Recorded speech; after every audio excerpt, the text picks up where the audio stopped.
Meus amigos, meus irmãos, sejam todos bem-vindos a mais um Evangelho no lar do Grupo Espírita Garimpeiros da Luz, aqui em Natal, Rio Grande do Norte. É com muita alegria que aqui estamos renovando as nossas forças, as nossas energias, com o estudo, com as reflexões em torno do Evangelho do Cristo, que é o alimento das nossas vidas, né? É o encontro da família com Jesus, aquele momento em que a gente se reúne e vai ali unidos, estudando, e com certeza Jesus chega e senta pertinho da gente e, de acordo com as nossas ações, ele fica, Ele fica conosco, fica em nosso lar. Mas se não tiver ninguém que queira nos acompanhar, às vezes nos perguntam isso. Bem, pode não ter pessoas encarnadas, mas desencarnadas com certeza. Então façamos, não vamos desistir.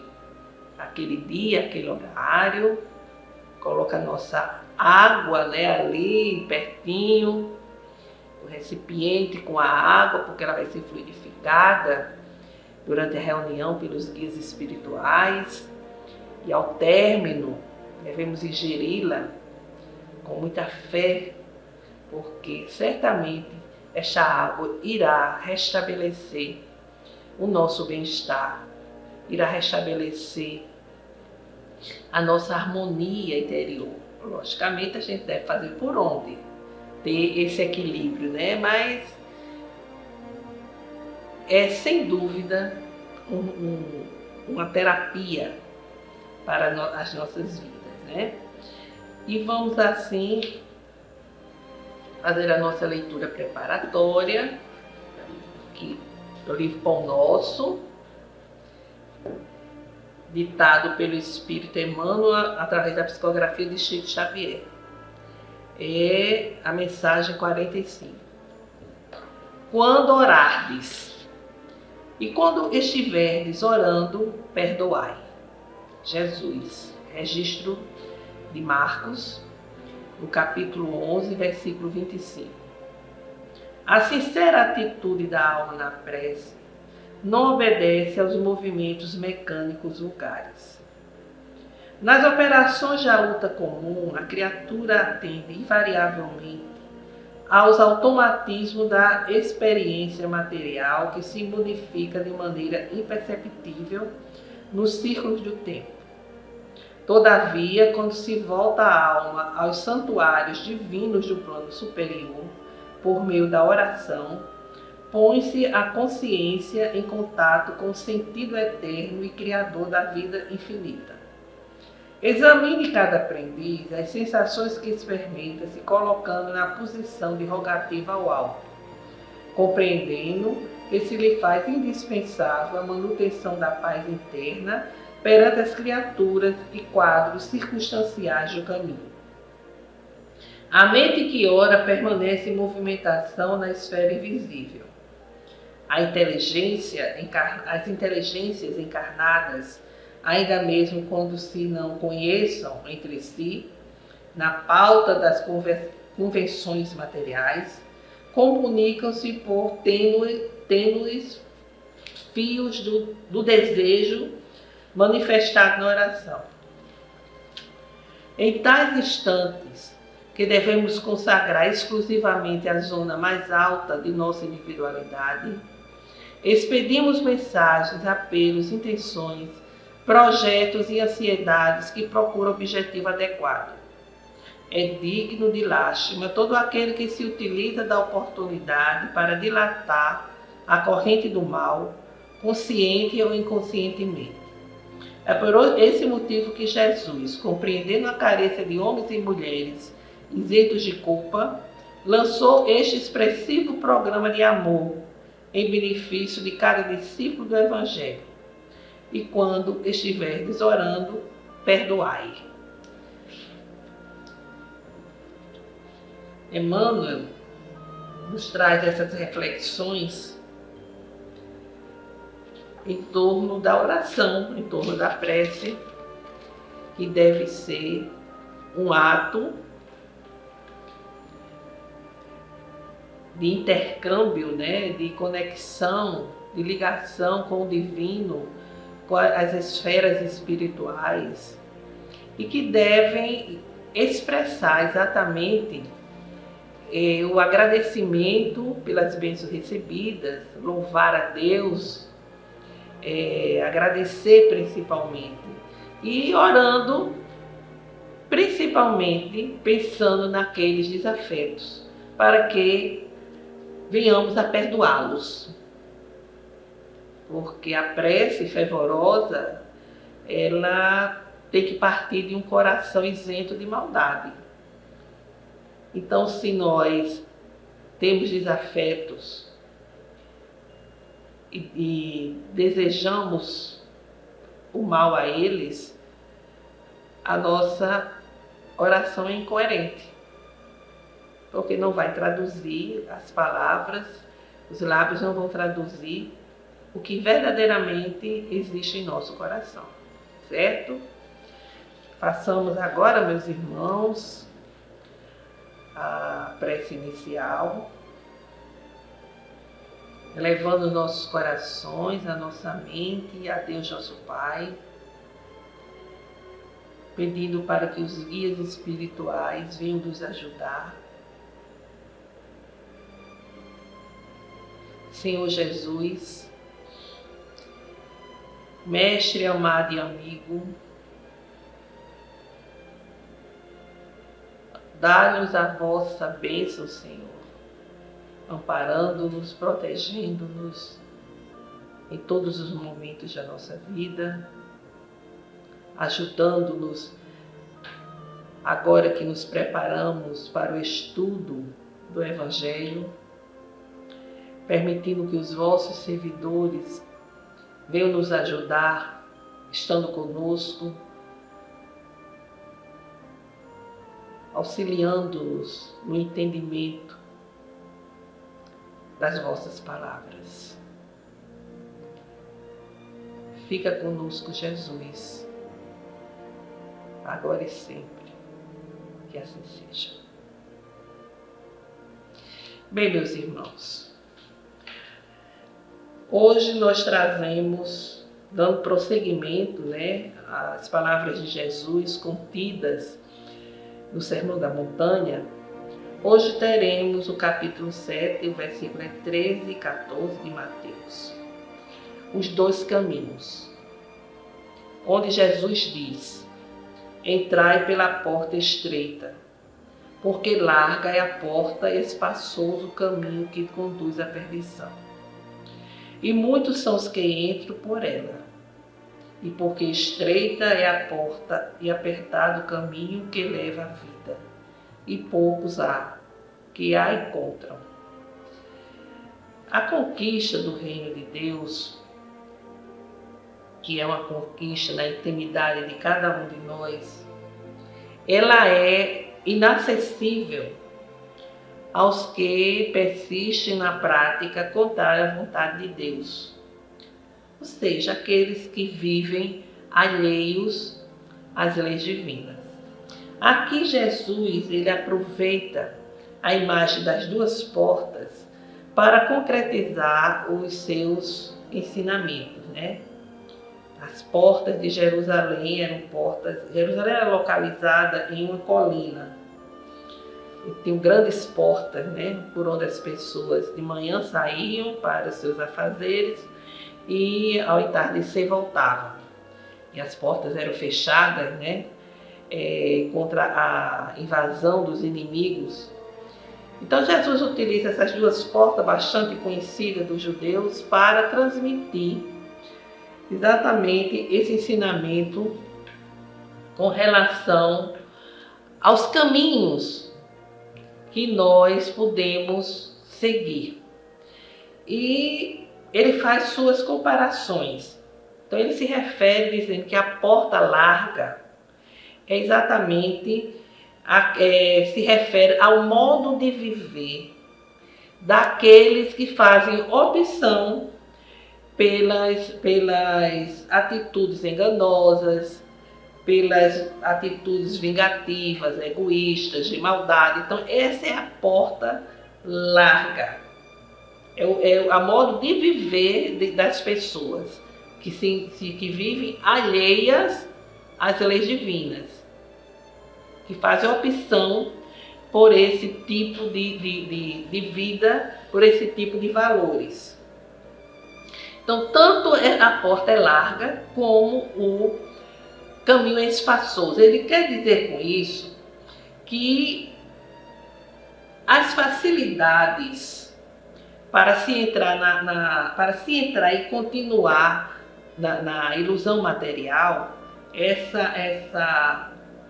existe N possibilidades, né? São muitas facilidades que existem nessa porta larga para que se possa atender às ilusões materiais, né? As ilusões da matéria, da carne, a vida transitória, mas que é uma porta larga. Ela, para ser ultrapassada, não precisa de muito esforço, não precisa de esforço, de estudo, de trabalho. Ela é uma porta de fácil acesso, oferecendo as mais variadas opções, né, de diversões, vamos assim dizer, levando a vícios e a atitudes que são atitudes negativas, que são atitudes ruins. Então ele didaticamente fez uma comparação maravilhosa. Ele usou, como sempre fez, um recurso da vida cotidiana dos judeus, né, que são as portas de Jerusalém. Então ele diz, a porta para a vida material é uma porta larga. O caminho é muito espaçoso, onde você vai ter acesso às possibilidades de atender as suas necessidades materiais, as suas necessidades viciosas, né? E as pessoas vivem alheias à lei divina, porque fazem a opção exatamente por essa. São pessoas que vivem atitudes enganosas, atitudes assim violentas, agressivas, de muito egoísmo, de inveja. Então, as diversões são inúmeras. As viciações, elas são fortalecidas, né? Nessa opção de vida. E a porta estreita simboliza a nossa entrada, a entrada para a evolução espiritual. Sendo mais difícil de entrar atravessar essa porta, porque exige muito esforço para vencer as imperfeições, as más tendências, para vencer as viciações, que se apresenta muitas vezes com dores, com sofrimento, com muitas dificuldades. Existe o esforço, enquanto a outra não existe esforço nenhum. A porta da evolução espiritual exige de nós o esforço, porque é o esforço para vencer as más tendências. Tendências negativas que estão cristalizadas, porque nós estamos vivenciando-as ao longo das nossas existências reencarnatórias. Não precisa ter vontade, esforço, persistência. Mas Jesus diz o seguinte, que a porta é estreita, caminho apertado, porque não basta entrar, é necessário perseverar. Você entra, mas você tem que persistir. E quantos de nós desistimos?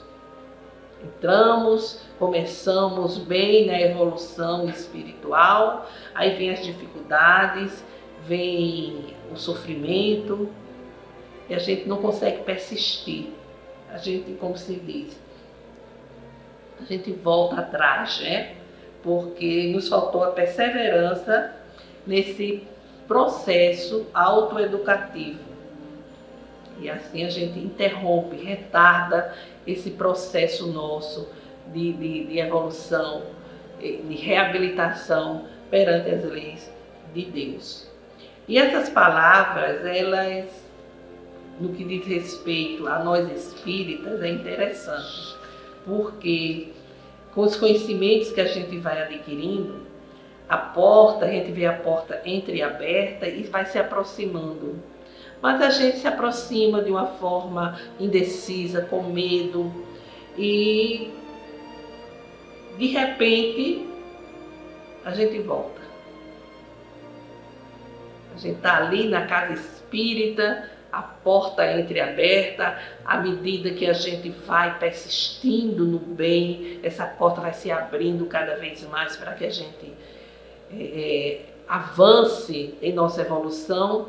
Mas aí a nossa insegurança, o apego às viciações é tão grande que desistimos, voltamos, a porta vai se fechar de novo.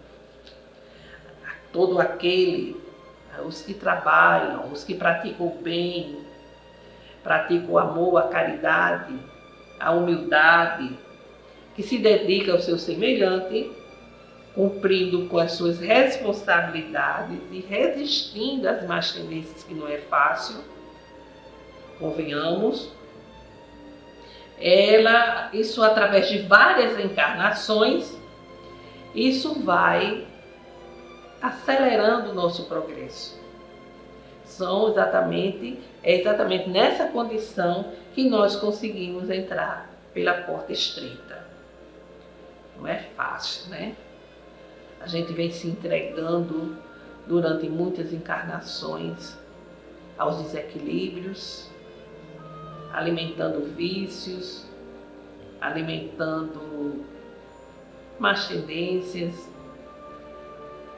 sem a disposição de nos liberarmos de tudo isso, até que chega um momento que vamos sendo despertados para os valores espirituais. Aí vamos, logicamente, encontrar dificuldades, porque a evolução não dá saltos, ninguém se liberta de uma imperfeição dependendo do grau dessa imperfeição da noite para o dia. É preciso um trabalho de autoburilamento, é um aperfeiçoamento espiritual.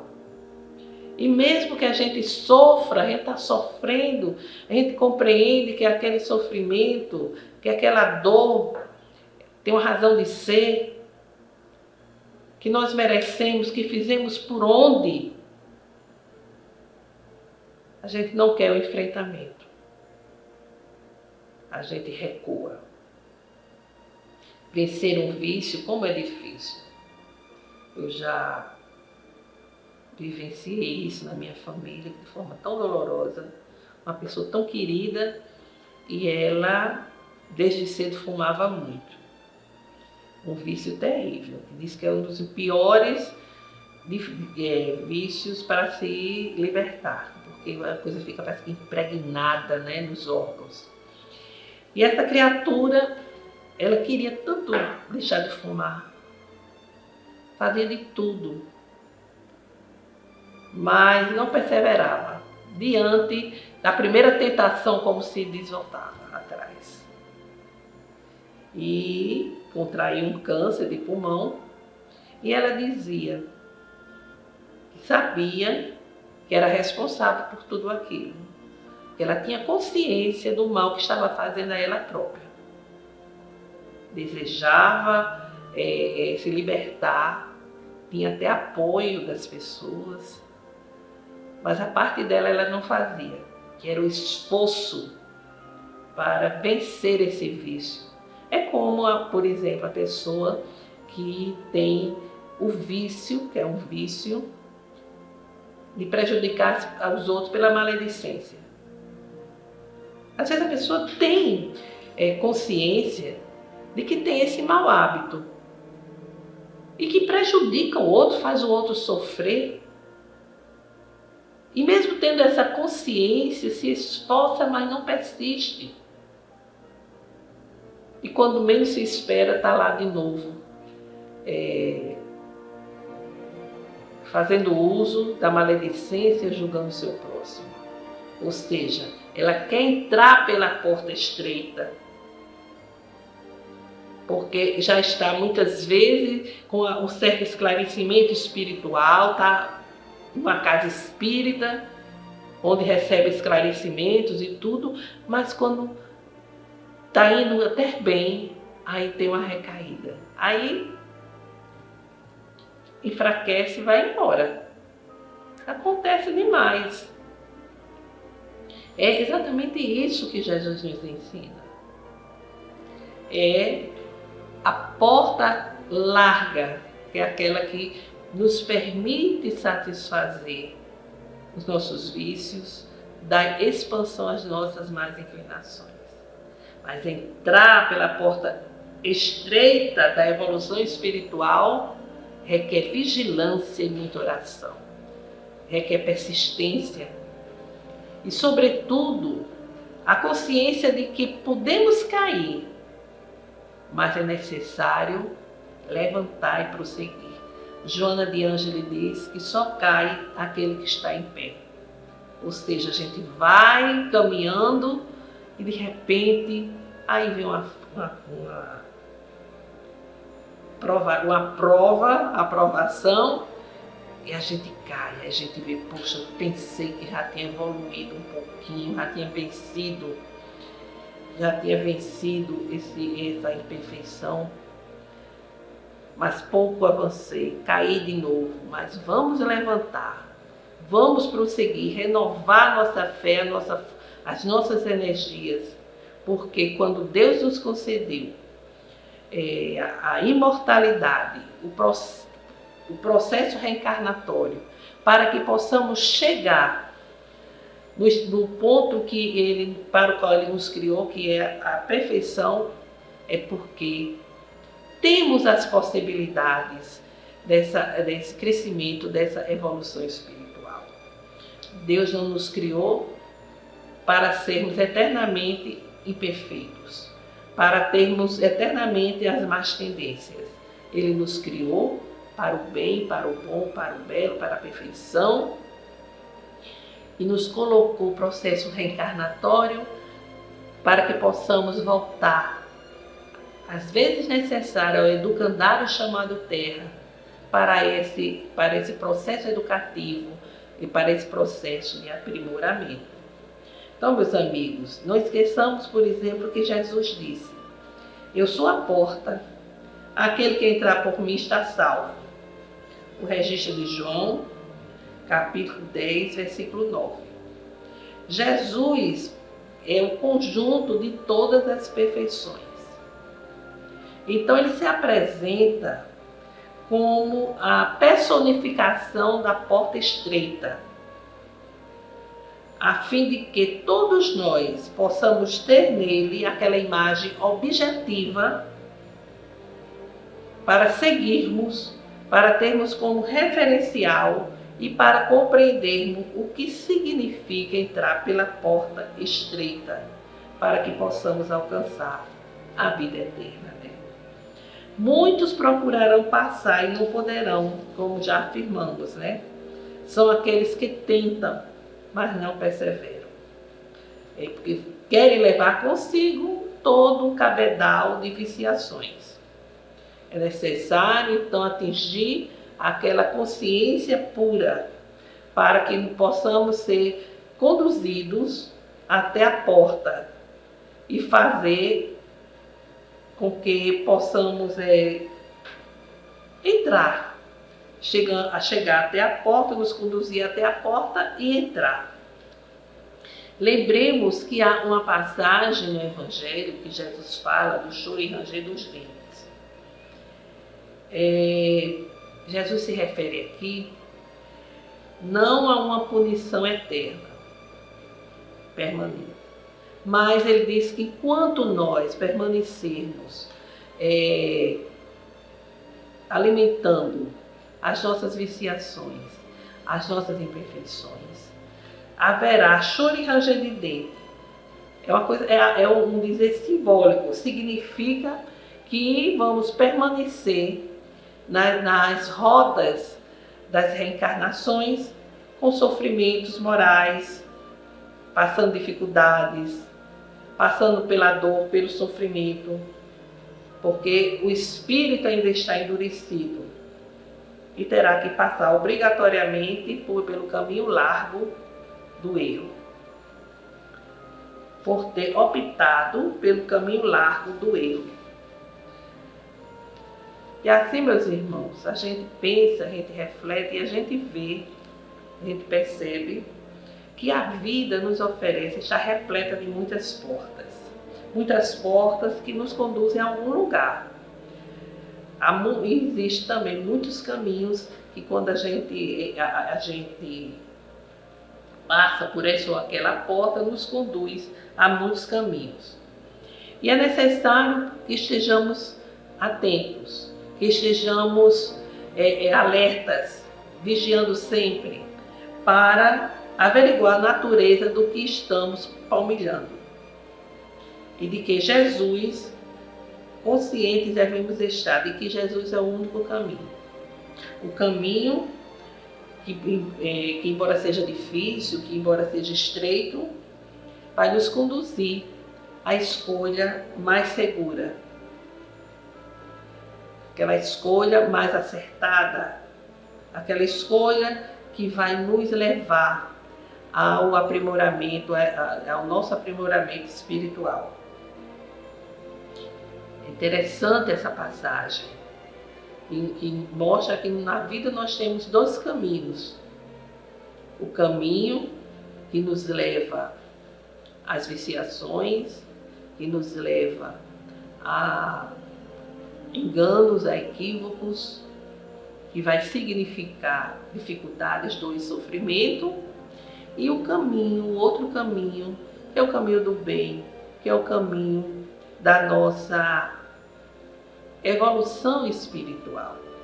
E esse caminho da evolução espiritual é o caminho que Jesus nos apresenta. Nos apresenta através do seu exemplo, através dos ensinamentos de vida eterna, que Ele nos deixou há mais de 2000 anos e que permanecem atuais e tão necessários a toda a humanidade. Olhando o cenário da vida terrena, nós vemos como há necessidade de Jesus. Como Jesus é imprescindível, necessário em nossa vida. E muitos não compreendem, muitos já entendem, muitos não acreditam, muitos até questionam se ele veio ou não. O que importa é essa mensagem de vida, essa mensagem libertadora. Se não foi ele, quem foi então? Que teve tanta grandeza, tanta sabedoria, tanta profundidade, tanto conhecimento, tanta evolução para nos deixar essa mensagem. Ele não deixou nada escrito, mas seus ensinamentos repercutiram e repercutem tanto que foram registrados, que foram escritos pelos seus discípulos e que são uma verdadeira terapia para as nossas vidas. Os estudiosos já chamaram Jesus do pedagogo de todos os tempos, do psicoterapeuta, mas sobretudo o médico das almas. As das almas que, sendo enfermiças, se libertam quando entendem, quando compreendem e passam a vivenciar a sua proposta do amor, o amor verdadeiro, o amor imbatível, amor, como disse Joana de Ângeles. Então, meus amigos, que Jesus nos ajude, né? Façamos as nossas vibrações, emitindo pensamentos, sentimentos que venham a se conectar com ondas de fé, de saúde, de amor, de esperança.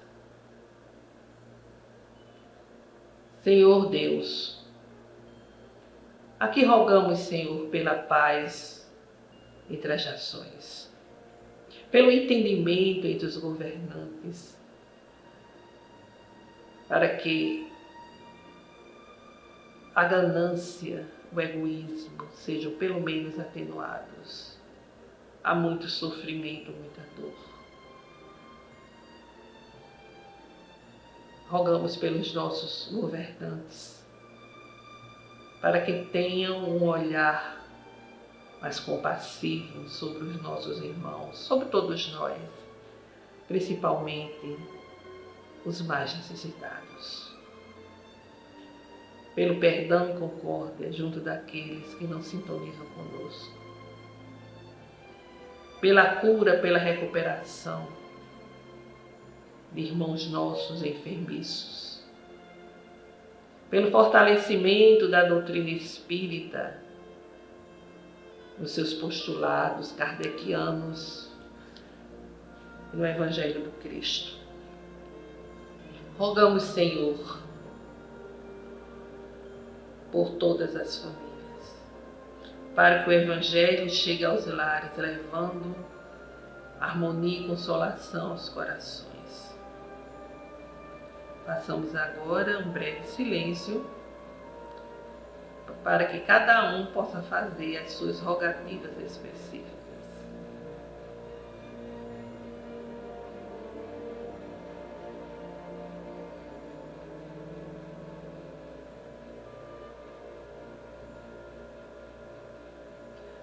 Pai nosso que estais em toda parte, glorificado seja o vosso nome no louvor de todas as criaturas, vindo a cada um de nós o vosso reino de amor e sabedoria, para que assim a vossa vontade se cumpra aqui na terra e em todos os ciclos espirituais. O pão nosso do corpo e do espírito dá-nos hoje. Perdoai, Senhor, as nossas dívidas, ensinando-nos a perdoar os nossos devedores com esquecimento de todo mal, não permitindo que venhamos a cair nas tentações das nossas próprias inferioridades. Livra-nos, Senhor, da maldade que ainda existe em nós mesmos, para que possamos assim agir com fé, com justiça, amor e caridade, agora e sempre. E assim seja. Com esta prece, meus irmãos, encerramos o Evangelho no lar de hoje, desejando a todos uma semana de saúde, paz e harmonia. Até breve.